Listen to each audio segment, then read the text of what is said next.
Ken Kutaragi, seorang insinyur visioner Sony sejak pertengahan tahun 1970-an, dikenal sebagai susuk bengal yang suka bereksperimen dan berani melawan arus ketika dia meyakini sesuatu. Di tengah kekecewaannya akibat pengkhianatan yang dialaminya, Kutaragi gigih meyakinkan semua pihak agar Sony ikut menekuni bisnis game. Meskipun saat itu mayoritas di Sony menolak gagasannya, perjuangan keras Kutaragi membuahkan hasil dengan lahirnya PlayStation yang mengubah nasib dan masa depan Sony hingga hari ini. Bagaimana dia bisa melakukannya? Yuk kita simak kisah inspiratif ini.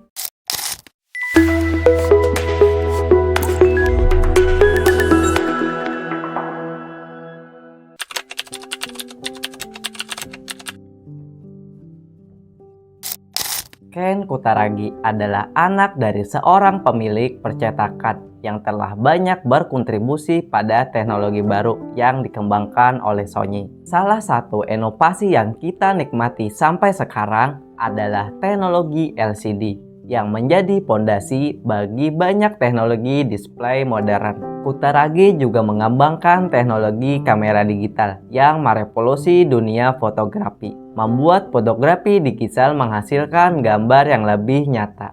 Hal ini memperkuat reputasinya di antara rekan kerja dan atasannya, dan menunjukkan bahwa ia adalah orang yang berpikiran lebih maju untuk teknologi dunia.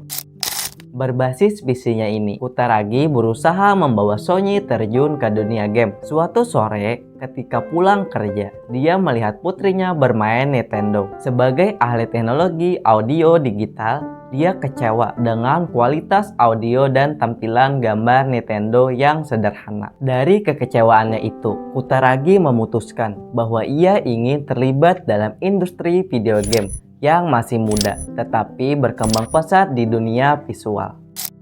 Dari keresahan itu, lahirlah ide untuk menggunakan teknologi CD-ROM yang kapasitas datanya jauh lebih besar, guna meningkatkan kualitas grafis dan audio game.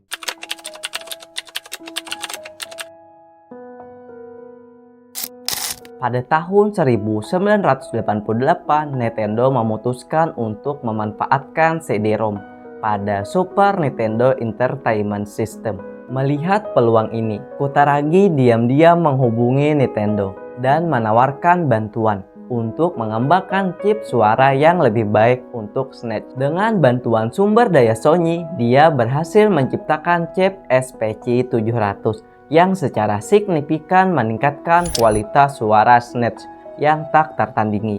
Namun, ketika tindakan Kutaragi diketahui pemimpin Sony dan para eksekutif Sony sangat marah atas penggunaan sumber daya mereka yang tanpa izin.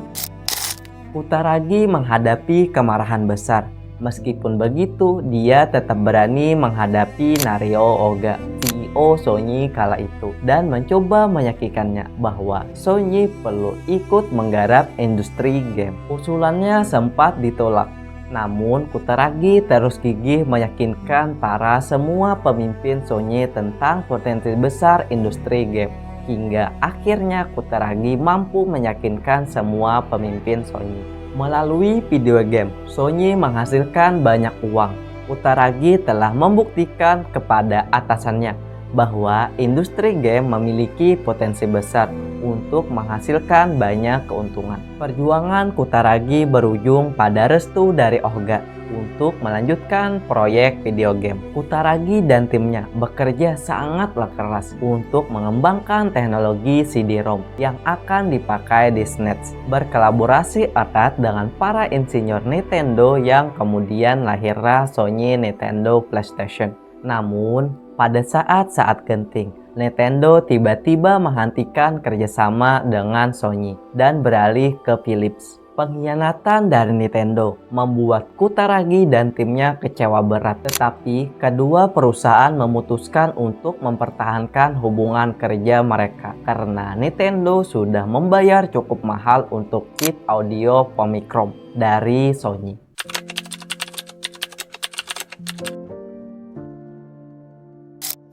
Di tengah tekanan mental dan desas-desus pemecatan, Kutaragi tidak menyerah. Kutaragi mengingatkan Ohga tentang kegagalan kemitraan dengan Nintendo. Dia bertanya, apakah dia akan duduk diam dan menerima apa yang telah dilakukan perusahaan itu terhadap Sony. Ohga menjawab, lakukan saja, lakukan. Ini adalah proyek yang harus diikuti Sony.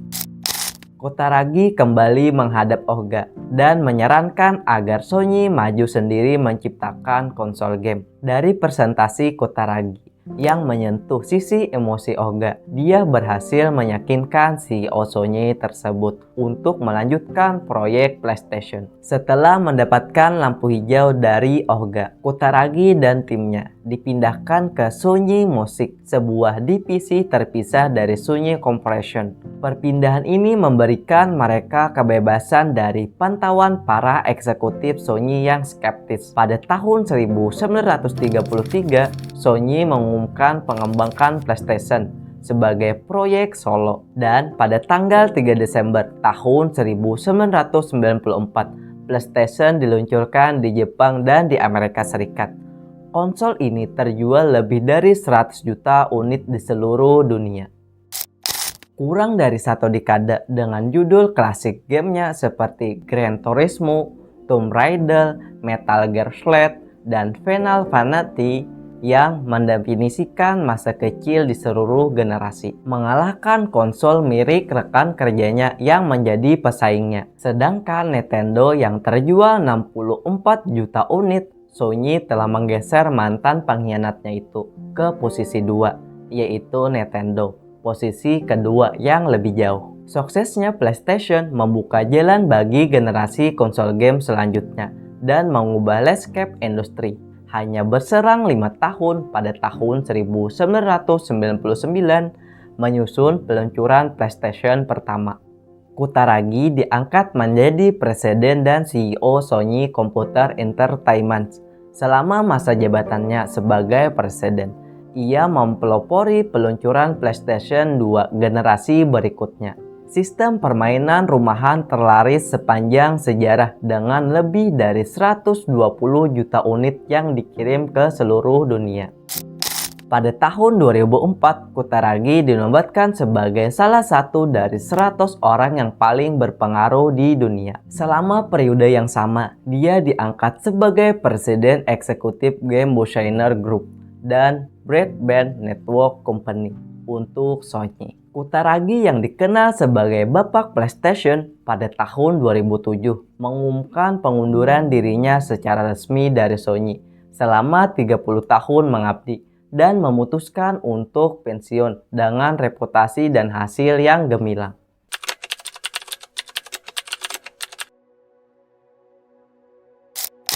Ken Kutaragi adalah manusia biasa yang bisa kecewa dan marah ketika dikhianati.